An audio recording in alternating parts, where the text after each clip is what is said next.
Greetings from Quedlinburg, Germany. Today we're visiting a medieval town that is situated in the state of Sachsen-Anhalt and dates back over a millennia. Picturesque doesn't even begin to do it justice, but you'll soon see for yourself. In this video, we'll explore the old town, which is a maze of Romanesque, half-timbered houses. We'll feast on hearty meat dishes. We'll indulge our sweet tooth with the most delicious cheesecake. Plus, we'll admire some dreamy Art Nouveau villas and also enjoy a bit of nature. So if that sounds like your idea of a good time, we invite you to join us on this tour of Quedlinburg. Good morning, friends. How are you today? Hello, everyone. Welcome to our next destination. We are currently in Quedlinburg, a beautiful medieval town. In case you haven't noticed, there's been a bit of a theme with the trip we're doing at the moment. So we've been showing you lots of timber-framed houses, and we're purposely visiting towns that have that specific type of architecture. Yeah, exactly. We've really wanted to explore some cultural gems, and we're excited to be here. We took no less than 4 trains to get here this morning. 4 trains. We were up bright and early, 4:30 in the morning. That's right. But you know what? I think it's been worth the journey to get here. We're super pumped. It's still only like 10 in the morning, so we've got the whole day ahead of us, and we're going to bring you along. So, a few little fun facts about this place. The castle, the church, and the old town are listed as UNESCO World Heritage Sites. I can see why. Yeah, I was just going to say, easy to see why. I mean, extremely impressive. Just feels like you're stepping back in time here. Looks very historic, Absolutely. Very charming. And also, this is one of the stops you can do along the Romanesque Road, which is a bit of a road trip you can do here in Germany.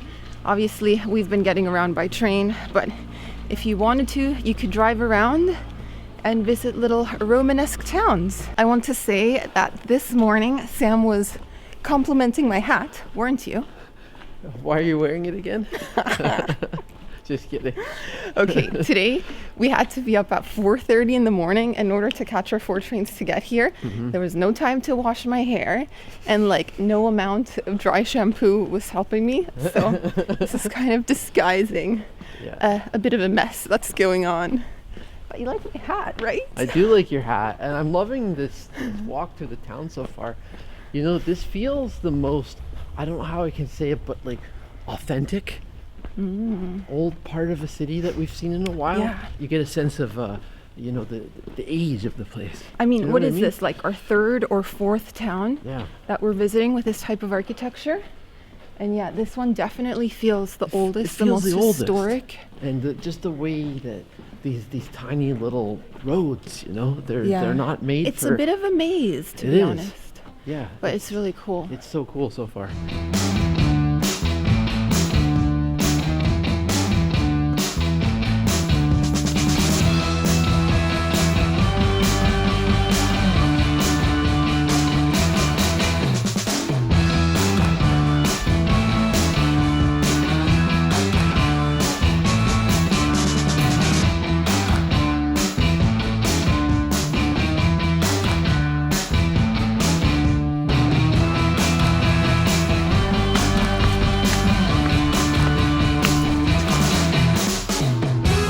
Our first stop that morning was the Schlossgarten, or Castle Garden, which offers a nice vantage point over the city.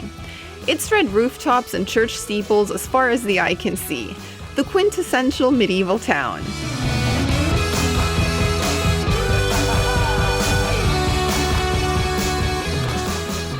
Welcome to the Castle Gardens. Welcome. What a beautiful manicured garden this is. Yes. So symmetrical. Comes from the Baroque era where they believed that man could tame nature and have perfect control over it. Yes, and that's why we have trees shaped like little triangles down there. Exactly. Also, this garden is the best place for city views.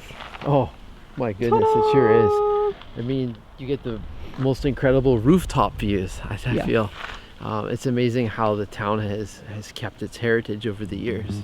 So we couldn't visit the castle since it was closed for renovations, but we did get to visit the Collegiate Church of St. Servatius, which sits on a sandstone cliff and is an imposing landmark that can be viewed from several angles from the town below. This church was dedicated in the year 1129, though it was preceded by earlier structures. In the crypt beneath the choir, you'll find the royal graves of Henry I, who is considered to be the first German king, and his wife Matilde.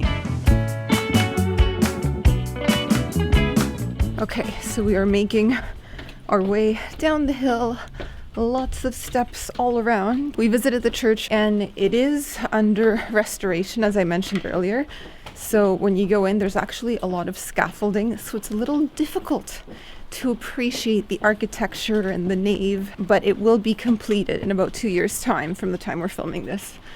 And then we also visited the treasury and the crypt. But the only thing is, we're not allowed to film in there. And that's probably like the most interesting part Most of the definitely. church, you know, seeing the crypt. But it's the part that's off limits to cameras. Off limits to cameras. You'll have to go in and experience it for yourself, Yeah. unfortunately. The treasury is quite small, Yeah. but they have some really beautiful ornaments, like the Bible that belonged to the rulers, which is embellished with Yeah. jewels and things like that. And if you're lucky enough to visit it in a few years when this entire project has been completed, you'll have to let us know how spectacular it looks, because they're obviously doing some major work on both the inside and outside.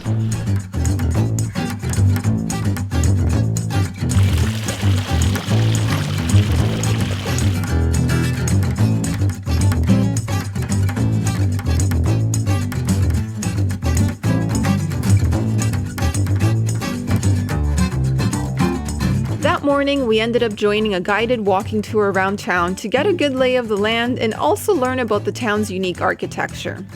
Quedlinburg happens to be Germany's largest half-timber town with more than 1,300 timber frame houses. And the cool thing is that you can walk around and see how the style evolved over the centuries. Ooh, Audrey. Can't really stretch your arms. Oh, it's naturally quite dark too. One of the places we visited was the Half-Timbered Museum, which dates back to the 14th century and shows a very early example of this type of construction. Inside the museum's courtyard, you can see examples of how half-timbered houses were constructed, frames, walls, and all.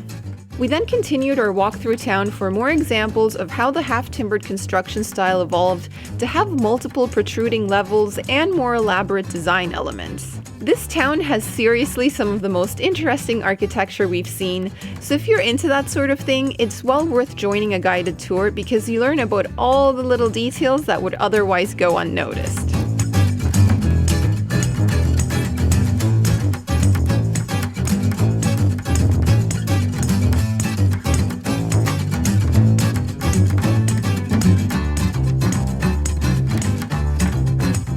Then it was time for lunch, and you guys know how much we enjoy a good meal.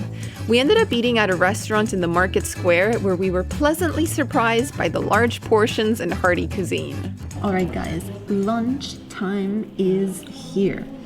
We found a lovely restaurant just randomly walking around and ordered 2 monster meals.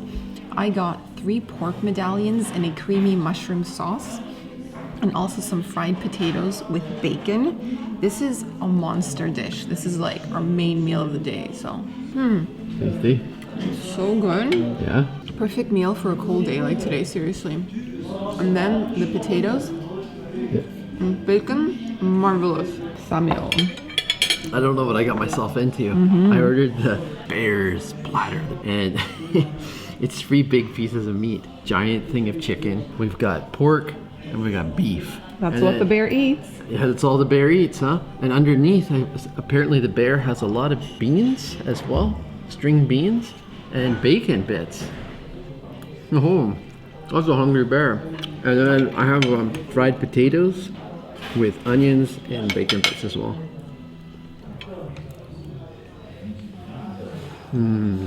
A real carnivore's meal, huh? This is a super carnivore meal. I got my work cut out to eat all this. We made it! We're here, we checked in. Yes. This time worked. We tried to check in at like what, 9 in the morning. And they're like, which is ridiculous. no way, your room's Yeah. not ready yet. Yeah, of course not. Looks beautiful, spacious, elegant. Hey guys, I do need a little bit of a power nap. We've been up since 4, so that's the plan. So yeah, there you have it. That is the room, home sweet home for one night. This has been a pretty fast travel pace, I would say. Like, we are switching destinations and switching hotels every single night, basically, except for Hamburg. We've been moving quick. But I mean, I love the look of this room. Beige, neutral tones. We need a power nap because, like I mentioned, we were up at 4 a.m. today. So quick power nap, maybe a coffee, then we'll go explore the town a bit more. So I'll see you in a bit. That afternoon, we visited the Lionel Feininger Gallery, which bears the name of the German-American painter Lionel Feininger, who was born in New York City but traveled to Germany at age 16 to study art. He was a leader in the Expressionist movement, and this museum houses many of his works. We couldn't actually film any art inside the museums because copyrights, but if you enjoy art, this gallery is well worth a visit.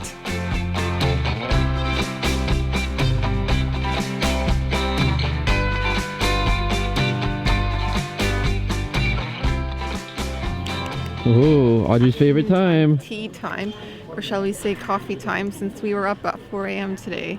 We figured a mid-afternoon cappuccino really wouldn't hurt us. Oh, it will not. Bit of a necessity. Nice and frothy. Yeah, so we came to Cafe Vincent. Super well known for their cheesecakes. Like, there was actually a lineup to order. Let's call that lineup worthy cheesecake. Yes. Yeah. And we're about to see if it is. I'm sure it is. Yeah, I'm sure it is. How's that? It's very good. Gigantic. Like, just wait a second. Look Your at neck. the size. This is the mascarpone and some type of wild berry. Wow. They had loads of different flavors. There was mango, they had blueberries, wild berries. They had lemon and thyme, but I wasn't sure how adventurous you were feeling. Yeah, berries sound good this time of Yeah, day. berries are good. Yeah. So creamy. So creamy. Wow, I can't wait to try it.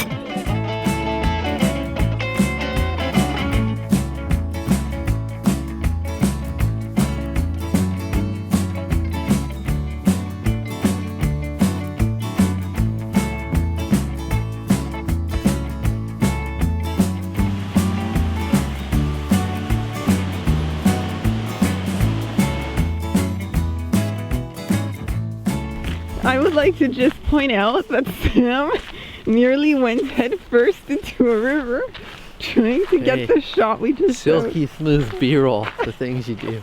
Anyways, so we're going for a little walk at Brühl Park.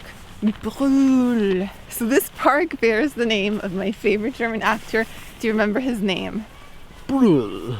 Okay, yes, that is his last name, but No, you know it's the No, I have no idea.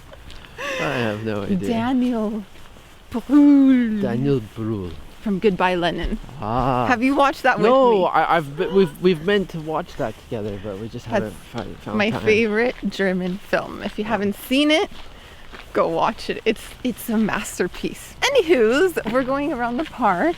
Yeah. This is a beautiful area because there are so many villas, like just beautiful old Beautiful German homes. mansions, yeah. Oh my. I mean, built with the absolute like fortitude, like. And the thing about this park that I'm really enjoying, if I can follow the path you're going, is it's a forest park. Yes. It feels like you're really out in nature. It doesn't feel overly manicured, and it's a nice little nature escape from the old historic center. There you have it.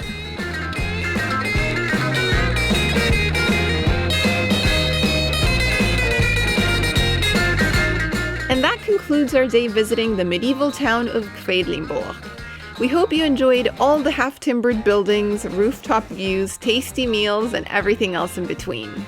If you enjoyed this video, don't forget to subscribe, and we invite you to join us on the next episode where it's all about the vineyards and the wine in Saale und Strutt. See you then.